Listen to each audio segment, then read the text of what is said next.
What's going on, everybody? Welcome to the Dig It Podcast. I'm your host, Drew Walsh. Today we got an awesome guest, Carlin Andrews, with us from up in Fresno, California. He is the owner of IDA, Infield Development Academy.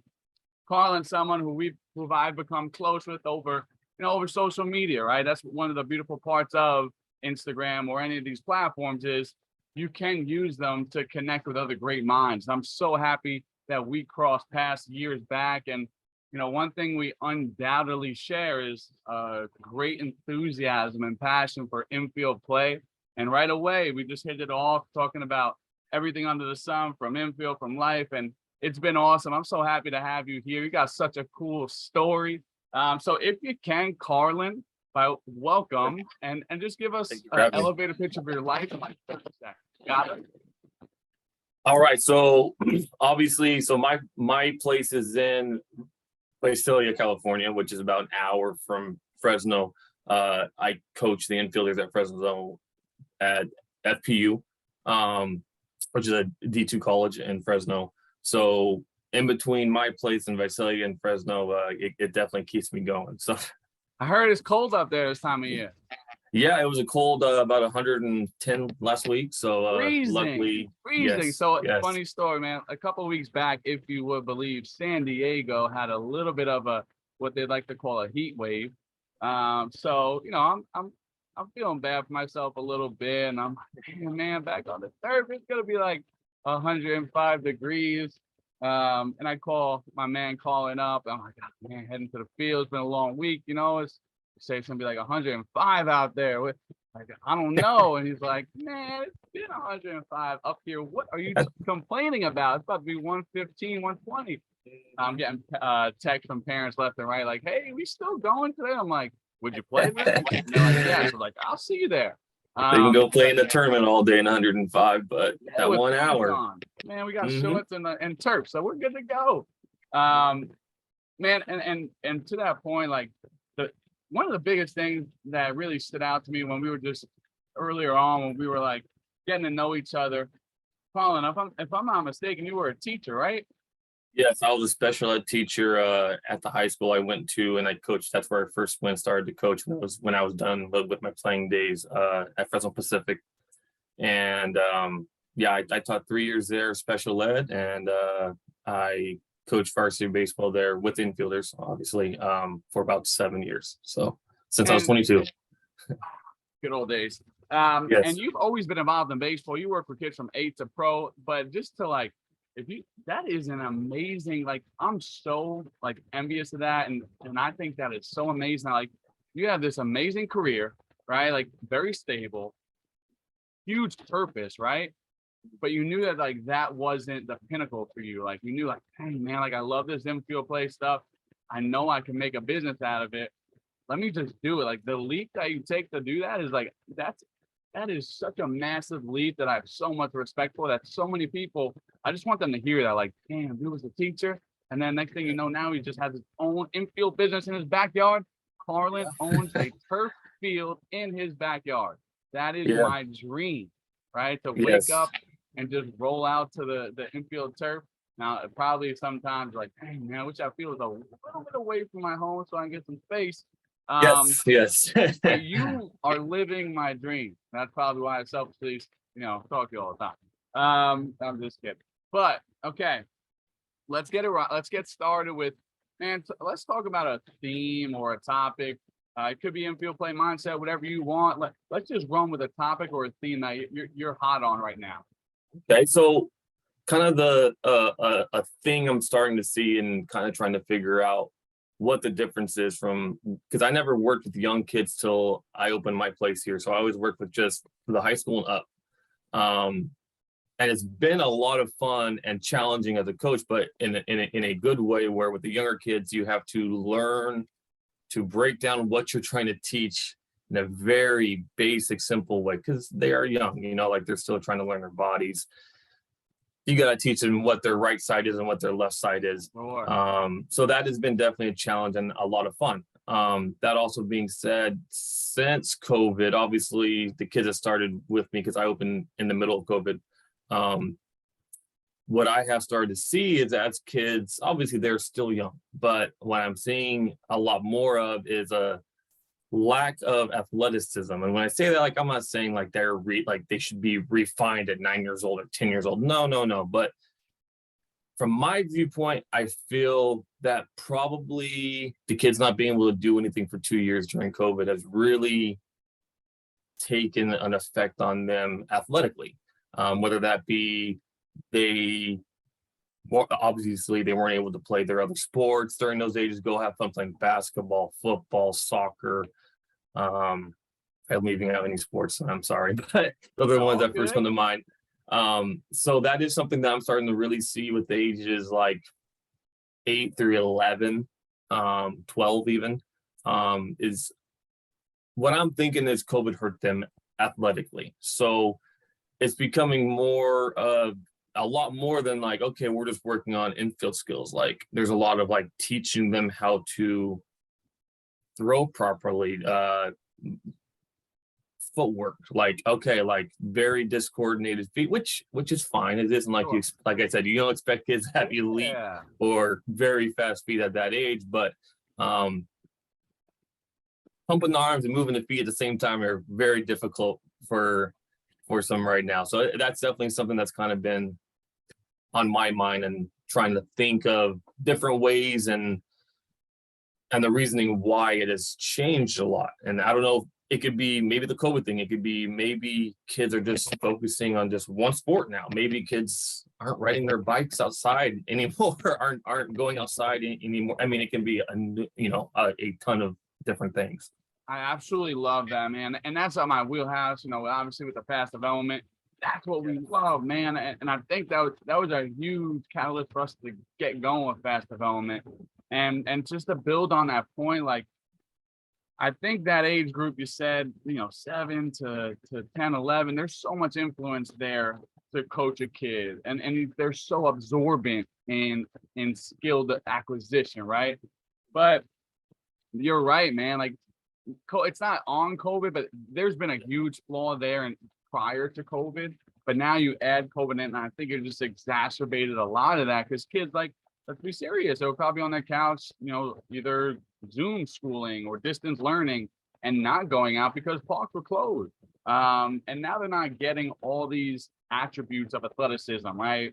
Hand-eye coordination, deceleration, acceleration, and infield play. If you just think about it, as far as the movements that you got to be really efficient at before a ball's hit at you at 70, 80, 90 miles an hour, level change, right? And level change just means squat, right? How do I get from a standing to a sit to a standing? How do I get from a lunge? How do I move from the lower levels of a lunge to get up? And that's a forehand, backhand. That's a straight up ground ball. And now we add all these on the run and dynamic athletic plays when these kids can't even sit down, stand up, right? So I think that's a huge, huge thing. I'm so hot on that you watch a kid and he can't sit to stand, and you're like, okay, go, little Johnny, go field, go be a great fielder now. What? Yeah. I'm not good at math, but that doesn't add up. So I think that's such a awesome point right there. And I know you do a great job of like not just skipping over like, oh, homeboy can't squat, I'm just going to save that for someone else. Like, no, I know this is a massive pillar for you to be good at. Let's stay here right now. Let's get good at this. And then we'll move on to double plays. Little Johnny, like, you got to be able to squat. Yeah. No, it's been, and I think that's the thing also with obviously like kids that are younger, like the focus, right? Obviously keeping them focused. And I have a good group of kids that stay nice and focused and are there to work, to get their work and then have a good time doing it. But trying to convince them, like, I know what we're doing, like, it isn't the most fun thing, but just, we are doing this for a reason. Everything we do has a purpose. Like, and I know, like, you guys are super young. You won't see it till you're older, but like, we can't skip over this. Like, I can't just move. I always like to try and compare things to the kids, like at school. Like, okay, like if you guys are learning math and it's adding, okay, if you're adding and you don't learn how to add properly, you can't move on to the next thing and expect to, you know what I mean? Like, you have to get one thing down at a time. And then kind of like I always give them something to do at home over that week before I see them the following week, because I see my kids once a week. And, you know, if they work on it, I hope they do, but they don't always work on it. And I use that as too, like, okay, if you guys are struggling in school, like I always try and take it back to the academic part, because obviously that's what youth sports are great, but like it's because of the stuff you can learn from them that applies to them in school, life, you know, like anything that they'll ever do. Like if you don't put in the little extra work, like 10 minutes a day of getting that extra work, and then you really can expect to see that progress, you know? No, absolutely So not. And it's tough. You got to storytell young kids, man. You got to kind of, yeah, you got to yeah, paint the exactly. picture for them. I'm like, hey, this is where you are right now. It's good, Mhm. bad, ugly. It's just the reality. This is where you are. You say you want to go here, like you say you want to go out and be the next Tatis, you want to be the next Right. whatever person in your county is really good. And I believe you. I'm just Mhm. not sure you know how hard and how much sacrifice and how much of the mundane it takes to be great, because and it's always fun to like it's cool to see all these videos of MLB players just grinding on hand pass work, like every day on their knees, feeling the ball out in front of their eyes. Yep. And from afar, maybe someone's like, "Yo, dude, that's not hard. I can do that." Now, Right. there's no doubt you could probably catch the ball in your glove, but there's way more than that, right? That ability to catch the ball in front of your eye and not even think about it, and it's so subconscious. That's the only way it translates when you stand up, and then that's the only way it translates from there to the field. So you're like, Yep. "Yo, I just saw." Oh, I love Derek Jeter. I just saw Derek Jeter doing dailies all day, and he was Huh. absolutely locked in on it, right? Like, why can't you? Like, you're 8 years old, you can't pay to play? No, all right. And you Yeah. know, let's get on it. Let's get our dailies going right now, and you better dominate these things. If you don't want to, then I don't think you're serious about being the best in your county. Yeah. Well, yeah, and that's kind of a thing, because I do like it with the younger kids, how when the parents are out there, it's good, because I always, like, I'm not there to take their money, you know, like I'm not there just to babysit for an hour, you know. And so like I've had a couple talks like, hey, I know maybe they need to think about it. They really want to work on it, because I'm not here just to take your money. You know what I mean? Like, and I'm not saying I have to have an 8-year-old kid who wants to go to the big leagues. No, that's not what I'm saying. But like, Right. at least make their parents work hard. You know, like parents work hard. That they, you know, the value of the dollar is not realized by a lot of youth all the way through until they have to get a job. so, Sure. They have no idea. so That is a different language. They have no idea what that means. yes, they Um, don't value it. So it's like, you know what? It's okay.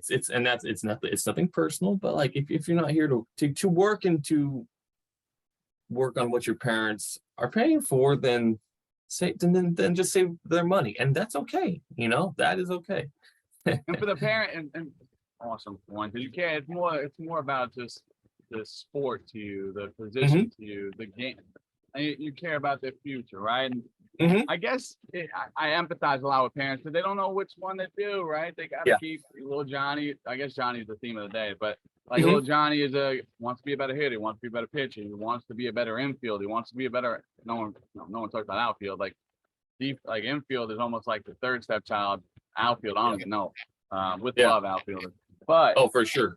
where the heck do they start? Because it's obviously they're paying the dues for travel ball. They're paying the 3 different skill coaches. They're paying, and obviously part of my business is both of that, right? Infield and training. But for me, with the younger guys, man, build a better athlete. Go play a different sport. Like if you're Yes. gonna get your Yes. most bang for buck, go be a better athlete. Learn how to start, stop, sprint. Learn how to jump, land. Learn how to create power into the ground, out of the ground.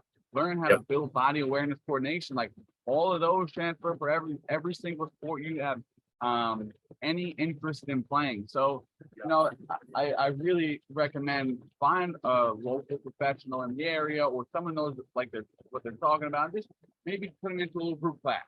Get them in that environment on learning how to synchronize movements, organize Yeah. movements from the top down. So that and I do empathize a lot with the parents for that. But that's the advice Yeah. from.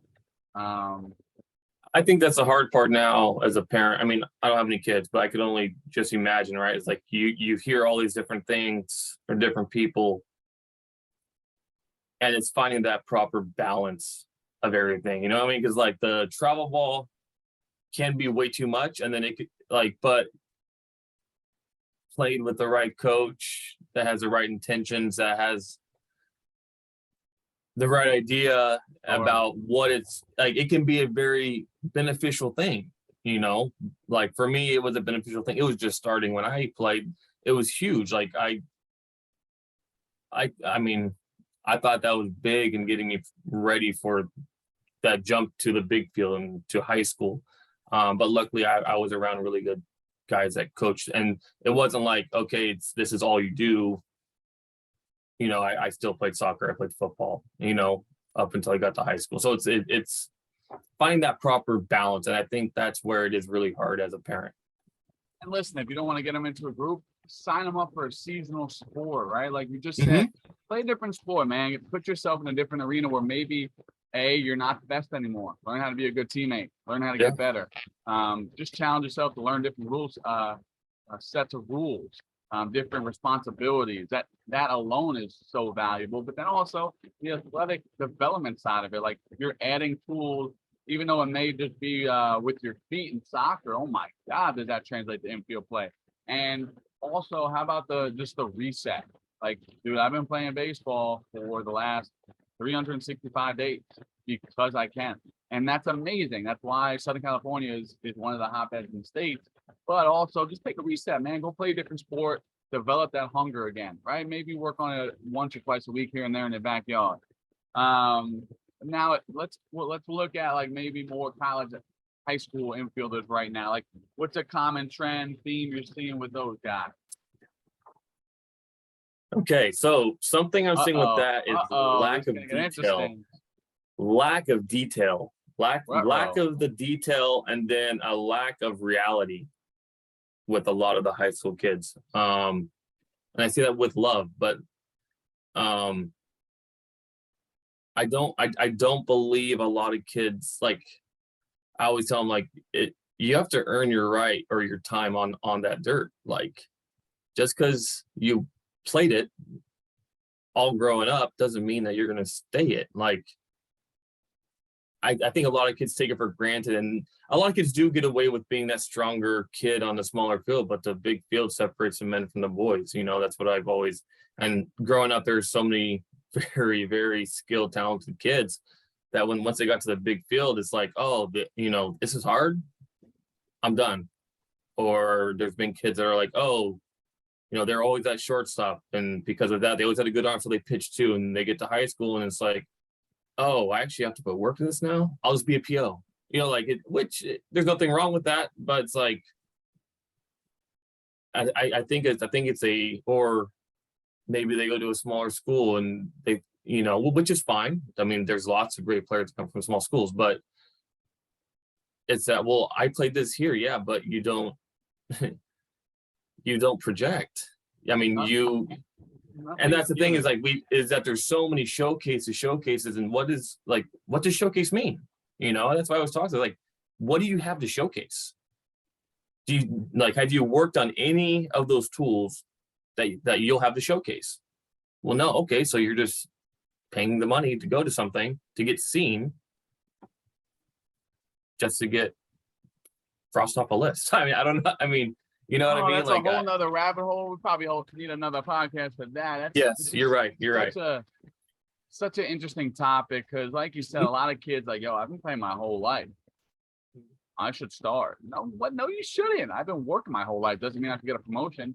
And just because I didn't get a promotion, it's not their fault. It's my fault. Like, what have I done to get a promotion? Have I gone above and beyond to deliver value? If I didn't get a promotion, probably not. If I haven't, I Yep. didn't get a promotion, leave.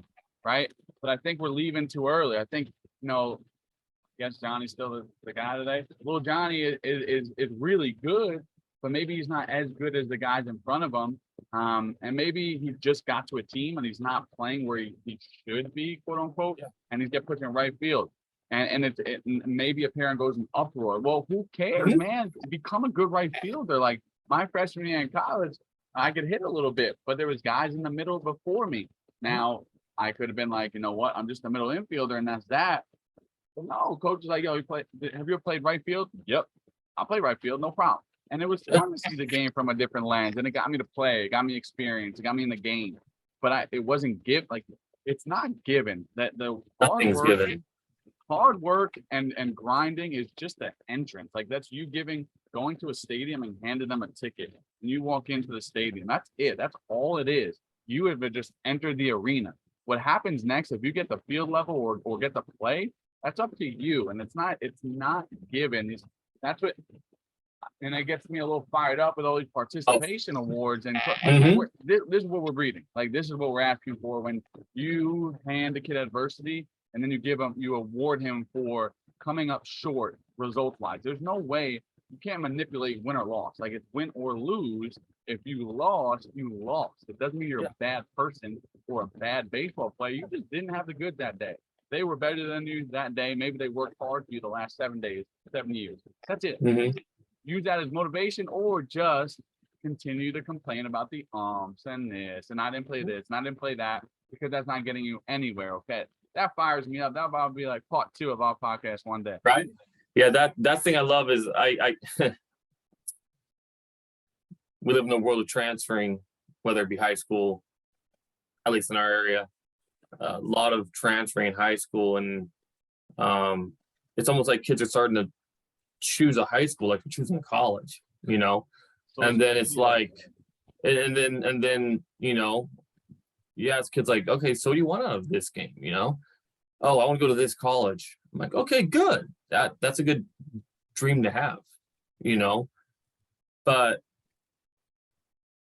you're going from school to school, or you went from this school to that school because you're afraid of competition. If you think you're a shortstop, everyone's a shortstop, and you're not going to go to that school because they're just going to shortstop, which means you're not the best infielder even in your own city or wherever it may be, or even your own league. You think you're going to have a shot to go play at this college? Like kids understand that whether it's a 2-year college, 2-year, 4-year, whatever level, every college is an all-star team. Sure. Like everyone was one of the better players or the best player at their school. And I think they lose that. I mean, I don't think they understand it until they experience it, you know? Yes. Everyone, and I talk to all my athletes like, oh, you might be the best in your area. When you get to college, so is everyone else. Okay? Everyone's pretty talented, but everyone also has, say it says Drew Walsh, it says .000 next to the name and all the way across to the side. There is no stats anymore, right? So everything you did, it doesn't mean nothing because that's everything you did to get where you are today. And that's going to have a lot of influence on where you go tomorrow. But you got to work even harder to succeed at the new level because the ante's up. Everyone's good now. It's just a matter of in between the ears who could control the game and who could sacrifice going out hanging out with friends and put more work into what their goals are and build standards weekly that help them get to where they want to go. Yeah, no, it's and what starts to separate guys is the small things. It's the details. Like, how do you warm up? You know, like there's so many wasted reps in playing catch because we get this idea like, oh, we play catch to get our arms warm. Yeah, sure. But like you're working on something, whether that be your transfers, you move back, then when you are going to receive the ball, then you work on your double play transfers. And then you're going further back, you work on receiving your relays. You know, this is all that little details. And that's something that whenever I'm sent out to go watch a player, like that's the stuff I try. That's stuff I try to watch. Like, because if I have a list of guys to watch or to consider as a college coach, like you look at those little details, you know, like how do they go about their business? How do they go about their pregame? Do they have a routine? Or do they just show up and just play? Like, you know, I mean, that's something to me that's big. And I always talk with my kids at the facility and in college, especially in college, because you're out there like 6 days a week once the season happens. Like, you guys are going to throw, I think 3,000 baseballs just warming up in the next month or two. Now, those are 3,000 reps that we wasted for just throwing the ball, whether it's using our feet, whether it's throwing on the run, working on throwing on the run at as you go and come in. Those are so many reps that you just waste. And it doesn't have to be you throwing the ball 100 with 100% intensity, right? But in between the ears, the focus level got to be 100%.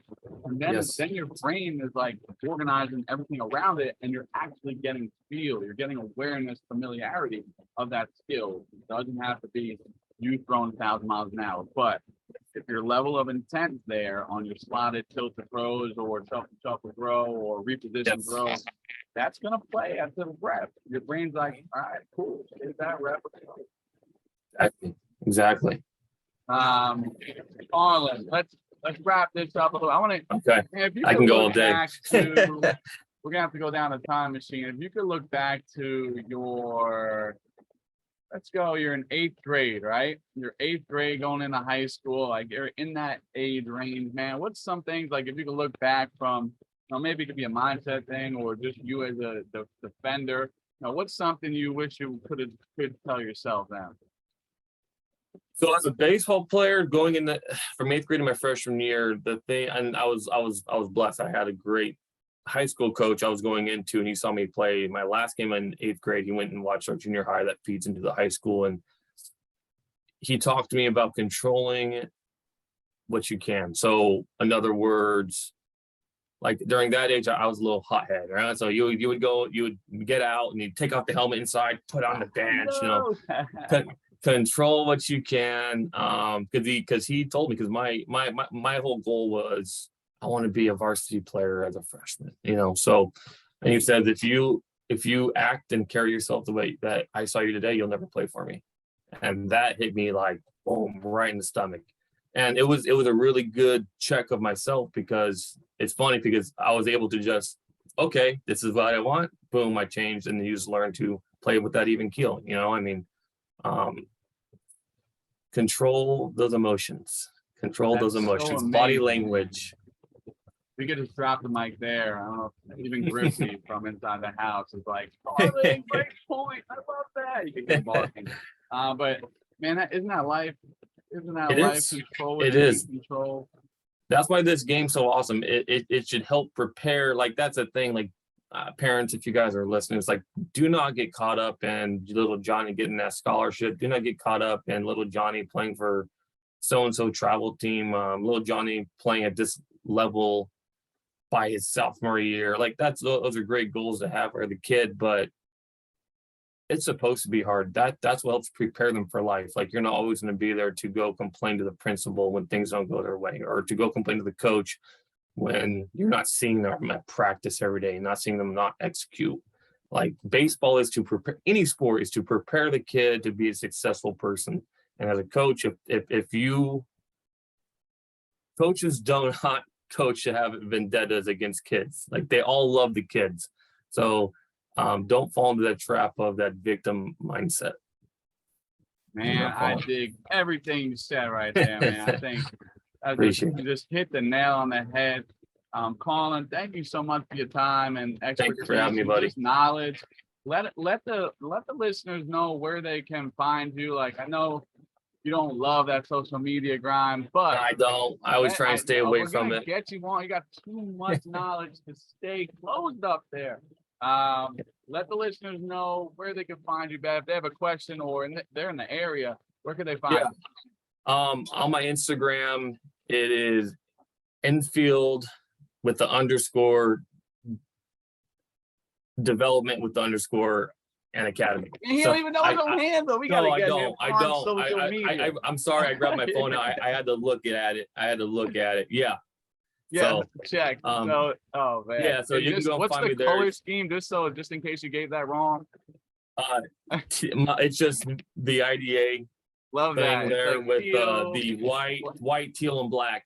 So fresh got Colin diving for a cup of coffee over there. Oh yeah. Gotta have the Carlin coffee. Andrews, my man, thank you so much for coming on. Thank you have so a much for having me, blessed buddy. rest of your week, and we'll talk You soon. too. Okay, buddy. I'll talk to you.